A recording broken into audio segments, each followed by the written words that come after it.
Year 1500, the most famous artist in Florence was dying of fear. Sandro Botticelli, the man who gave the world the grace of the birth of Venus, had stopped painting beauty. He had begun painting a nightmare. At first glance, this is a masterpiece of holiday devotion. We see the Virgin, the Child, and the choir of angels. But if you look closer, past the gold and the incense, something is deeply wrong. In the bottom corners, demons are skewering themselves on their own pitchforks. In the sky, a golden dome is tearing open. And at the very top, a cryptic message written in Greek claims that the second woe of the apocalypse has arrived. To understand why Botticelli painted this, you have to understand a period of history called the Bonfire of the Vanities. Botticelli didn't just decide to be dark on his own. He fell under the spell of a radical, terrifying Dominican friar named Girolamo Savonarola. To understand who Savonarola was and how he and Botticelli crossed paths, you have to look at the power struggle in 15th century Florence. It is a story of a Golden Age artist meeting a doomsday monk. Savonarola was a Dominican friar who became the prior of the San Marco convent in Florence in 1491. He was the opposite of the Renaissance Spiritists. He claimed to be a direct voice for God, preaching that Florence was too decadent and sinful. He predicted that a sword of God would come across the mountains to punish Italy.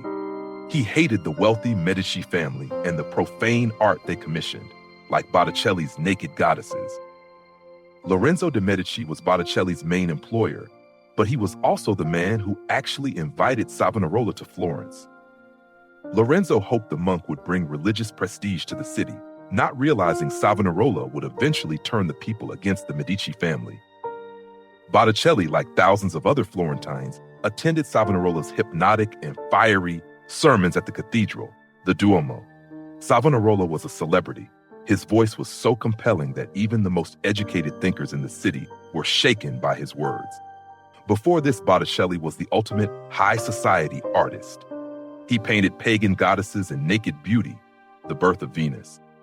But Savonarola arrived in Florence preaching that the city was a new Babylon and that God's wrath was coming in the year 1500. Savonarola convinced Botticelli that his previous art was sinful. Botticelli became so radicalized that he reportedly threw his own paintings into the Bonfire of the Vanities to watch them burn. The Mystical Nativity was his attempt to atone by painting a holy subject, but his trauma and fear of the end of the world leaked onto the canvas. Botticelli didn't just meet a monk. He met the man who convinced him that his life's work, the birth of Venus, etc., was a ticket to hell. Savonarola went too far. He started attacking the Pope, Alexander VI, calling him a broken tool of Satan. The Pope excommunicated him and threatened to place the entire city of Florence under an interdict, meaning no one could go to heaven. The people of Florence, who once loved Savonarola, turned on him. They stormed his monastery. Savonarola was tortured for weeks. Eventually, he and two of his closest followers were hanged and then burned in the same square where they had held the Bonfire of the Vanities. After Savonarola's death, Botticelli was a broken man. He was blacklisted by the wealthy patrons who hated the monk. He stopped painting the large, beautiful mythologies that made him famous. Botticelli became part of an underground group of Savonarola loyalists. They met in secret to discuss the monk's forbidden sermons. But Florence was a dangerous place to support a dead heretic. In 1500, he painted the Mystical Nativity as a private act of defiance. He used the scene of Jesus' birth to hide his grief. He wasn't painting for the public. He was painting for himself and his secret group of friends, hiding a message that the end of the world was coming and that his executed hero would eventually be proven right. The puzzling Greek inscription at the top of the picture has been translated to, "This picture, at the end of the year 1500, during the troubles of Italy, I, Alessandro, painted in the half-time after the time, according to the 11th chapter of St. John, during the second woe of the apocalypse, when the devil was loose for 3.5 years. After that, he shall be chained, and we shall see him trodden down as in this picture." This upper section of the Mystical Nativity is where Sandro Botticelli hid his most explicit apocalyptic messages. While it looks like a joyful celebration, for a 15th century historian, it is a scene of intense religious radicalism. You see 12 angels holding olive branches and dancing in a circle. They are wearing white, red, and green. These are the theological virtues: faith, charity, and hope. Hanging from the olive branches are golden crowns.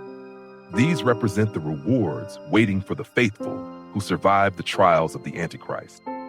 In the context of Savonarola's followers, the olive branch wasn't just a symbol of peace.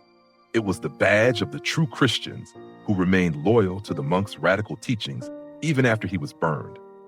The background behind the angels is a shimmering, textured gold. In Renaissance art, this represents the Empyrean, or the highest heaven. The way the golden light is shaped suggests the heavens are literally tearing open. Botticelli is painting the exact moment where the physical world ends and the divine world takes over. In the middle section of the painting, Botticelli moves from the global end of the world prophecy down to the specific psychological and political struggle in Florence. Sitting on the thatched roof are three angels dressed in white, red, and green. As a historian, you should note that these aren't just decorative colors. They represent the three theological virtues: white, faith; red, charity; green, hope. They are huddled together over a single book. Most art historians believe they are reading Savonarola's prophecies. Botticelli is showing that even the heavens are studying the words of his executed mentor. You could also notice all three angels hold large olive branches. In standard art, the olive branch is peace. In Botticelli's private code, the olive branch was the symbol of the Piagnoni, the underground followers of Savonarola. By placing them on the roof of the birthplace of Christ, Botticelli is claiming that the true followers of the monk are the rightful guardians of the faith. Then the roof where those three angels are seen, the roof is made of simple straw. This reflects Savonarola's obsession with poverty. He hated the gold and jewels of the corrupt Renaissance popes. By painting the angels on a humble breaking roof, Botticelli is echoing Savonarola's call for the church to return to its simple, poor beginnings. This third section takes us into the heart of the stable, and this is where Botticelli's psychological tension is most visible. As a historian, you should focus on the hieratic scale and the strange stillness of the figures. Notice that the Virgin Mary is massive.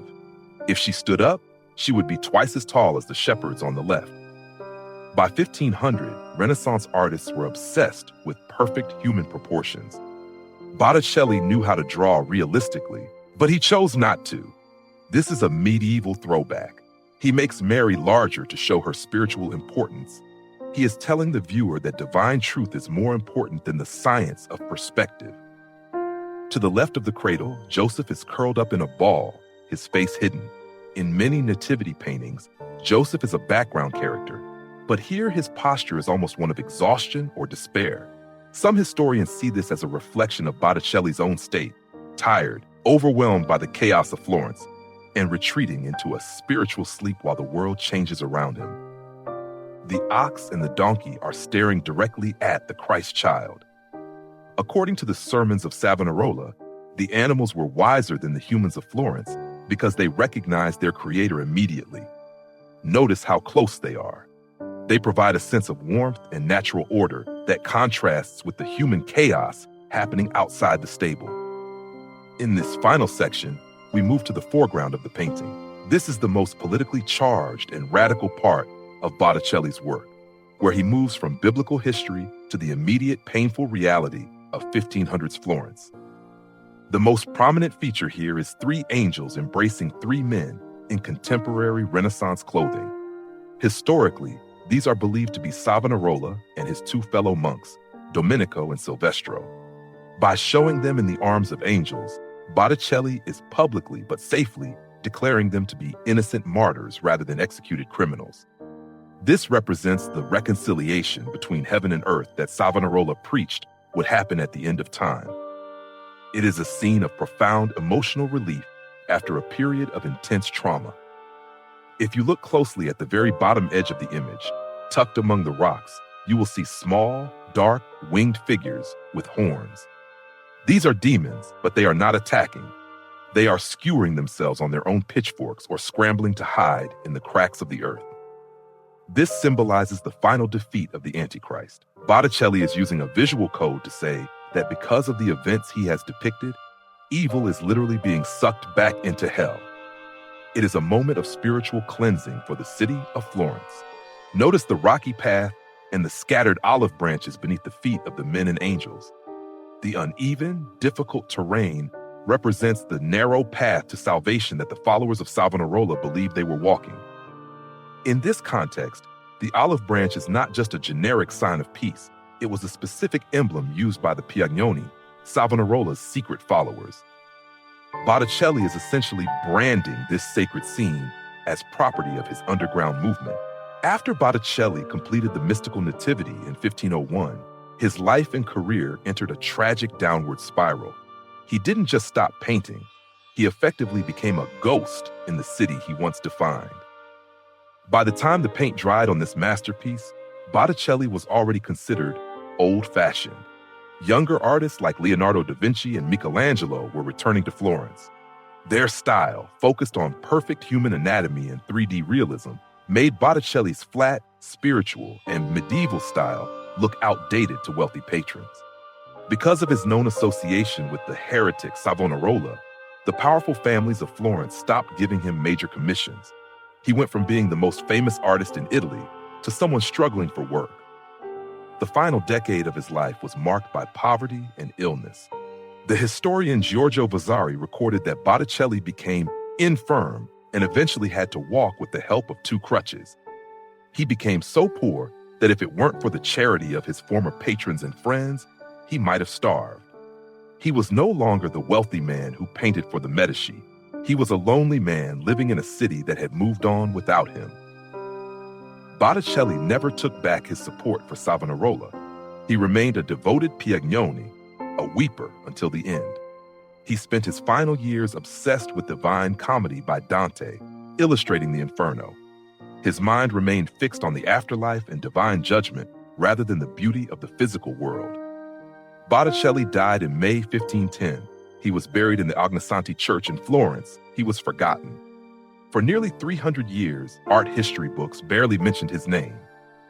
The Mystical Nativity was hidden away in private collections, unseen by the public. It wasn't until the mid-1800s that a group of English artists, the Pre-Raphaelites, rediscovered his work and realized he was a genius. But perhaps Botticelli expected this. In the Mystical Nativity, he didn't paint for fame or for the Medici. He painted for the halftime after the time, a message in a bottle for a future that might finally understand his grief. He traded his legacy for his faith and his beauty for a warning. It is perhaps history's greatest irony that the most popular Christmas card in the National Gallery's gift shop is actually a painting about the end of the world. We buy it for the dancing angels and the festive colors, but Botticelli didn't paint it to celebrate a holiday. He painted it as a countdown. Every time someone sends this as a Merry Christmas wish, they are unknowingly sending a 500-year-old message about the coming of the Antichrist. Do you think Botticelli was a genius who saw the truth, or an artist who was manipulated by a cult?